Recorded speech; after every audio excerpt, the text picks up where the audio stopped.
Vitamin B three की खोज किसने की है? तो विटामिन बी थ्री की खोज किसने की है?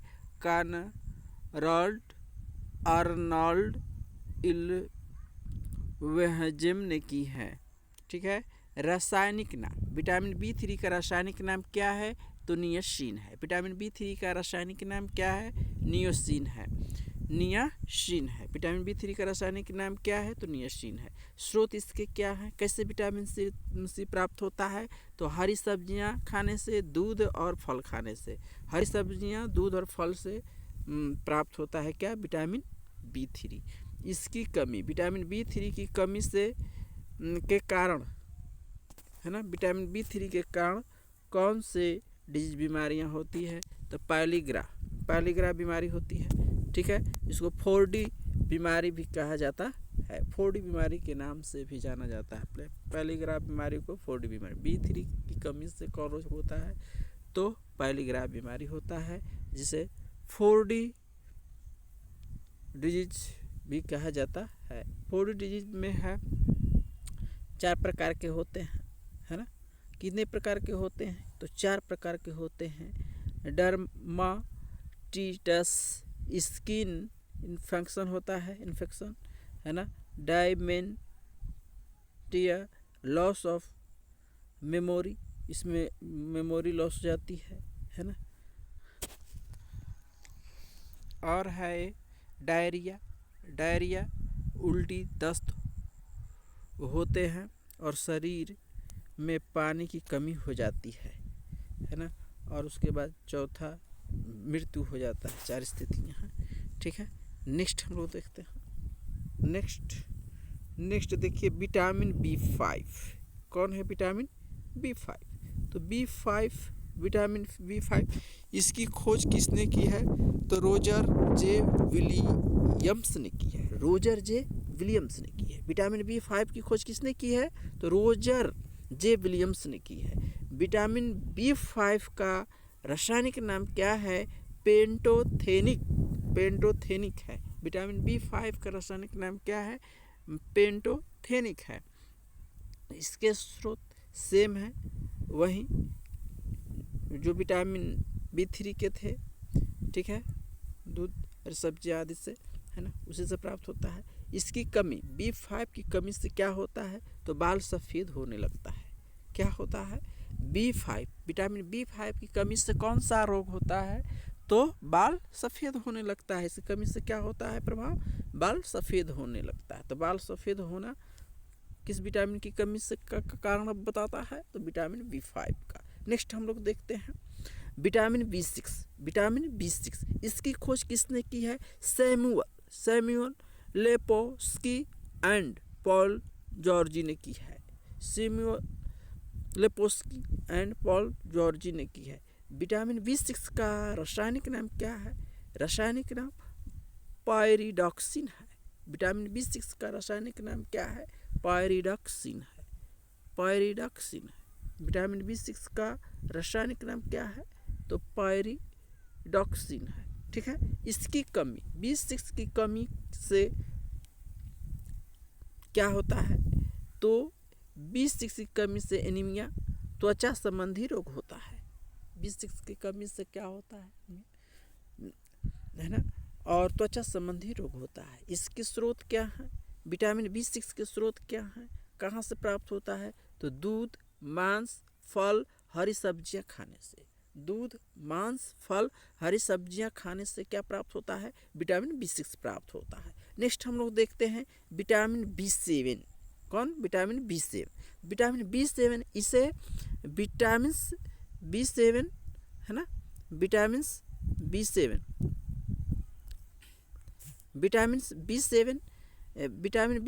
इसे विटामिन एच भी कहा जाता है। विटामिन बी7 को और किस नाम से जानते हैं? तो विटामिन एच के नाम से जानते हैं। किस नाम से जानते हैं? Vitamin H. विटामिन बी7 का रासायनिक नाम क्या है? तो बायोटीन है। विटामिन बी7 का रासायनिक नाम क्या है? बायोटीन है। विटामिन बी7 की कमी से क्या होता है? तो बालों का झड़ना किस विटामिन की कमी से होता है? तो विटामिन बी7 की कमी से होता है। बालों का झड़ना। नेक्स्ट हम लोग देखते हैं विटामिन B9। विटामिन B9 इसकी खोज किसने की है? तो लूसी विल्स ने की है। Lucy Wills. विटामिन B9 की खोज किसने की है? तो लूसी विल्स ने की है। ठीक है। इसका रासायनिक B9 का रासायनिक नाम क्या है? तो फॉलिक एसिड है। Folic acid. विटामिन B9 का रासायनिक नाम क्या है? तो फॉलिक एसिड है। इसकी कमी, विटामिन B9 की कमी से होने वाला रोग एनीमिया गर्भावस्था के दौरान, है ना, प्रेगनेंसी के दौरान होता है। विटामिन B9 की कमी से होने वाला रोग है एनीमिया, गर्भावस्था के दौरान होता है। हृदय संबंधी रोग होता है। विटामिन B9 की कमी के कारण कौन होता है रोग? हृदय संबंधी रोग होता है। इसका कार्य क्या है विटामिन B9 का? यह RBC और DNA का निर्माण करता है। विटामिन B9 क्या करता है? तो विटामिन B9 RBC और DNA का निर्माण करता है। अब नेक्स्ट देखते हैं विटामिन B12। B12 B12 है ना, खोज इसकी जो है, इसका रासायनिक नाम क्या है? विटामिन B12 का रासायनिक नाम क्या है? तो साइनोकोबालामाइन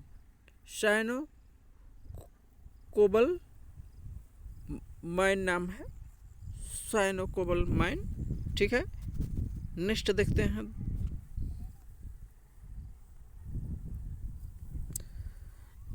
साइनोकोबालामाइन, इसका नाम है विटामिन B12 का।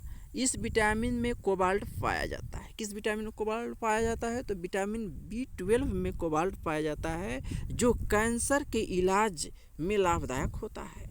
जो कैंसर के इलाज के लिए क्या होता है? लाभदायक होता है क्या? कोबाल्ट। ठीक है। इसकी कमी से, विटामिन B12 की कमी से, है ना, कमी से अत्यधिक रक्त अल्पता होता है ना, का होना, अत्यधिक रक्त अल्पता का होना। नेक्स्ट हम लोग देखते हैं खनिज मिनरल्स के बारे में हम लोग जानना चाहेंगे। देखिए बता रहे हैं कि जो है खनिज क्या है। खनिजों का पाचन नहीं होता है। खनिज का पाचन क्या होता है? मिनरल्स का नहीं होता है। खनिज का पाचन नहीं होता है। ठीक है। तो खनिज का पाचन नहीं होता है, मिनरल्स का पाचन नहीं होता है, इनका अवशोषण होता है। खनिज का क्या होता है? अवशोषण होता है। इनसे हमें ऊर्जा नहीं मिलती है। खनिज से, मिनरल से ऊर्जा हमें नहीं मिलती है। यह हमारे शरीर की कार्यप्रणाली का संचालन करने में सहायक होते हैं। जो मिनरल्स होते हैं हमारे शरीर की कार्यप्रणाली का संचालन करने में क्या होते हैं? सहायक होते हैं। आयरन। नेक्स्ट देखते हैं आयरन। यह हीमोग्लोबिन का घटक है। आयरन किसका घटक है? तो हीमोग्लोबिन का घटक है। हीमोग्लोबिन में पाया जाता है। आयरन किस में पाया जाता है? तो हीमोग्लोबिन में पाया जाता है। नेक्स्ट देखते हैं, हीमोग्लोबिन में पाया जाता है। Blood, RBC, haemoglobin, Fe। देखिए स्रोत इसके क्या है? स्रोत Fe के स्रोत क्या है? लोहा के स्रोत क्या है? तो पालक, मेथी, सेब, चना में पाया जाता है। इसको लेने से लोहे की प्राप्ति होती है। ठीक है। आयरन की प्राप्ति होती है। इसकी कमी, आयरन की कमी से कौन सा रोग होता है? तो एनीमिया रोग होता है। आयरन की कमी से कौन सा रोग होता है? एनीमिया रोग होता है। आयरन की कमी तो हीमोग्लोबिन की कमी। ठीक है। आयरन की कमी तो हीमोग्लोबिन की कमी, तो आरबीसी की कमी, तो एनीमिया रोग उत्पन्न हो जाता है। ठीक है। आरबीसी का फुल फॉर्म देखते हैं। आरबीसी का फुल फॉर्म क्या होता है? Red blood cells. आरबीसी का फुल फॉर्म क्या होता है? Red blood cells. ठीक है।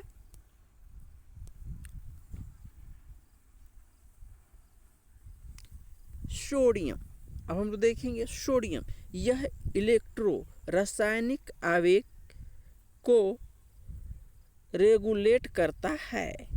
सोडियम क्या करता है? यह इलेक्ट्रो रासायनिक आवेग को क्या करता है? इलेक्ट्रोकेमिकल इम्पल्स को क्या करता है? रेगुलेट करता है। क्या करता है? रेगुलेट करता है सोडियम। तो सोडियम के स्रोत क्या हैं? नमकीन भोजन व समुद्री भोजन। नमकीन भोजन लेने और समुद्री भोजन लेने से हमको सोडियम मिलता है, सोडियम की प्राप्ति होती है। इसकी कमी से क्या होता है? सोडियम की कमी से क्या होता है? ब्लड प्रेशर, रक्तचाप कम हो जाता है। सोडियम की कमी से क्या होता है? रक्तचाप, ब्लड प्रेशर क्या हो जाएगा? कम हो जाएगा। इसलिए है ना, रक्तचाप वाला व्यक्ति नमक कम लेते हैं। ठीक है, नेक्स्ट हम लोग देखते हैं क्लोरीन। क्या है? Chlorine, Cl। क्लोरीन यह HCl के निर्माण में सहायक होता है। क्लोरीन किसके निर्माण में सहायक होता है? तो HCl के निर्माण में, हाइड्रोक्लोरिक अम्ल जिसको बोलते हैं, में के निर्माण में सहायक होता है Cl। ठीक है, क्लोरीन कमी, इसकी कमी, क्लोरीन की कमी से क्या होता है? भूख न लगना, है ना, मांसपेशियों में ऐंठन होता है। और क्लोरीन की कमी हो जाएगी तो मांसपेशियों में क्या हो जाएगा? ऐंठन होगा, भूख न लगना। स्रोत इसके क्या है? नमकीन भोजन और समुद्री भोजन। नमकीन भोजन और समुद्री भोजन लेने से क्लोरीन की पूर्ति हो जाती है। इसकी कमी से क्या होती है? तो भूख का न लगना, मांसपेशियों में ऐंठन उत्पन्न होना। ठीक है, मैग्नीशियम। मैग्नीशियम देखते हैं, मैग्नीशियम Mg, है ना, यह एंजाइम को सक्रिय करता है। मैग्नीशियम क्या करता है? एंजाइम को सक्रिय करता है। दांतों एवं हड्डियों में पाया जाता है। यह कहाँ पाया जाता है? मैग्नीशियम दांतों एवं हड्डियों में पाया जाता है और एंजाइम को सक्रिय करता है। इसकी कमी, मैग्नीशियम की कमी से क्या होता है? दांतों और हड्डियों का कमज़ोर हो जाना। दांतों और हड्डियों का क्या हो जाना? कमज़ोर हो जाना। स्रोत इसके क्या है? मैग्नीशियम के स्रोत क्या हैं? तो दूध, मांस, हरी सब्जियां हैं। दूध, मांस, हरी सब्जियां हैं। कैल्शियम यह हड्डियों तथा दांतों का घटक है। कैल्शियम किसका घटक है? हड्डियों तथा दांतों का घटक है। इसकी कमी से, कैल्शियम की कमी से क्या होता है? रिकेट्स रोग होता है, जो बच्चों में होता है। नेक्स्ट देखते हैं,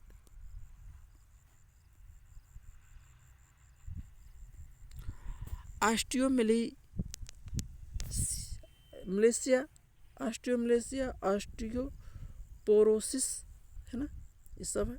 हड्डियाँ कमज़ोर हो जाना, है ना, इसके घटक अस्थियों में छिद्र शुरू होना, टूटना। अधिकता, इसकी अधिकता से क्या हो जाएगा? बाल्ब हार्ड हो जाते हैं, है ना, जिससे बाल्ब ठीक से कार्य नहीं कर पाते हैं, है ना। तब इस बाल्ब को, सुअर को बाल्ब में बदला जाता है। देखिए, इस बाल्ब को सुअर के बाल्ब में बदला जाता है। इस तकनीकी को जेनोग्राफ्टिंग कहा जाता है ना। इसके स्रोत क्या हैं? दूध, अंडा, मांस, फल हैं। दूध, अंडा और मांस, फल हैं इसके स्रोत। ठीक है, फ्लोरीन यह दांत के इनेमल भाग की सुरक्षा करता है। जो फ्लोरीन है वो क्या करता है? दांत के इनेमल भाग की क्या करता है? सुरक्षा करता है। लेकिन फ्लोरीन की अत्यधिक मात्रा दांतों के क्षरण का कारण बनती है। अर्थात फ्लोरीन की अधिक मात्रा हो जाएगी तो दांतों का क्या होने लगता है? क्षरण होने लगता है, क्षति होने लगता है। ठीक है, तो थैंक यू, बाय।